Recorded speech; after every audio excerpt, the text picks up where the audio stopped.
আসসালামু আলাইকুম এভরিওয়ান, সবাই কেমন আছেন?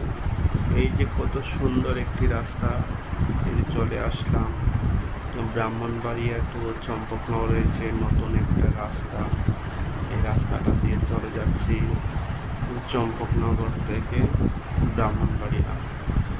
ব্রাহ্মণবাড়ি যাচ্ছি, বেসিক্যালি ওইটা না, আসলে আমার ব্রাহ্মণবাড়িয়ার আগে যে একটা মণিপুর বন্দর বাজার, ওইখানে আমার একটা চেম্বার আছে।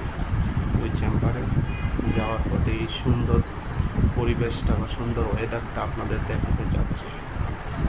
তো ভিডিওটা কেমন লাগলো সবাই কমেন্ট করে জানাবেন। অনেক সুন্দর একটা ওয়েদার, পরিবেশটা অনেক সুন্দর। ভিডিওটা ভালো লাগলে শেয়ার দিয়ে শেয়ার দিয়ে পাশে থাকবেন। আল্লাহ হাফেজ।